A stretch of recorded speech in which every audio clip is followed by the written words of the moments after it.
Once upon a time, there was a lady named Martha, and she lived in a house all by herself. And every night as she went to sleep, she listened, and her house went like this. The door went creak, and the floor went squeak, and the trees in the back went swoosh. And she couldn't sleep because there was too much noise. Well, Martha got pretty frustrated, so she decided to head down to meet the farmers who lived down the road.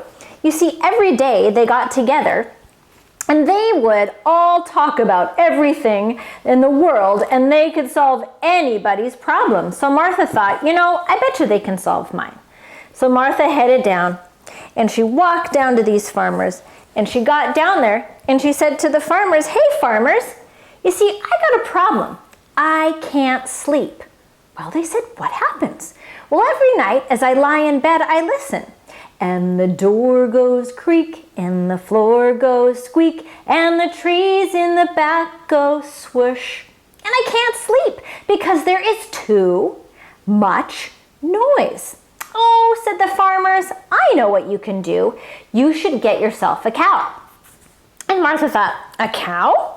Okay." So Martha headed back home, and on her way home, she stopped and got a cow. And she brought the cow into her house. And that night, as she listened, her house went like this. The cow went moo, and the door went creak, and the floor went squeak, and the trees in the back went swoosh. But she couldn't sleep because there was too much noise. So the next day she marched down to those farmers and she said, "Farmers, it didn't work. It was so loud last night, I couldn't sleep a wink." And so the farmer said to her, "Martha, of course you couldn't. You need to get yourself a dog." "A dog? What? I don't have room for a dog." "Trust us, trust us."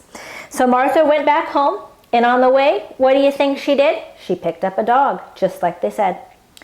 And that night, as she was sleeping in her bed, or at least trying, she listened. And the dog went woof, and the cow went moo, and the door went squeak, and the floor went creak, and the trees in the back went swish. But she couldn't sleep because there was too much noise. Well, the next day, you know what she did? She marched right down to those farmers, and she said to those farmers, "Ha! I'm so tired. I haven't slept at all."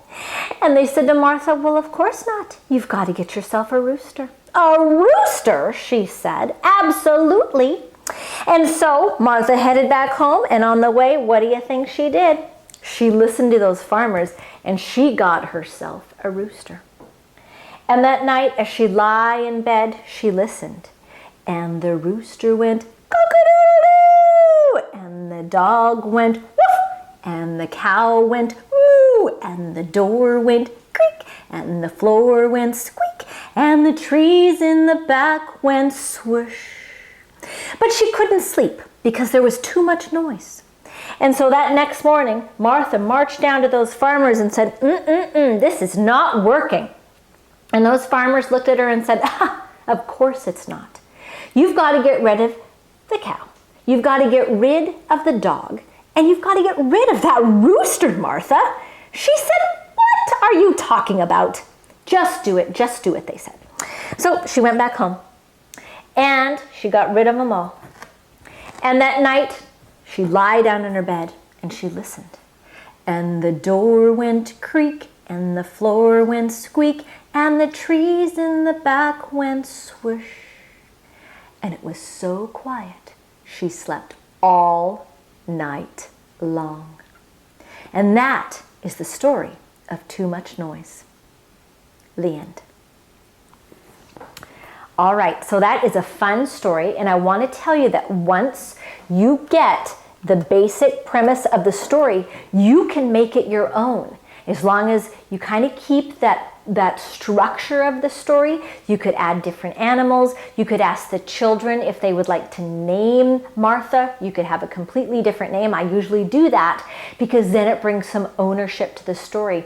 I also encourage children to make the animal sounds along with me, as well as learn that song that repeats through the story. All of these components help to create an engaging story time that is active rather than a passive listening situation where you will be more likely to have children disengage.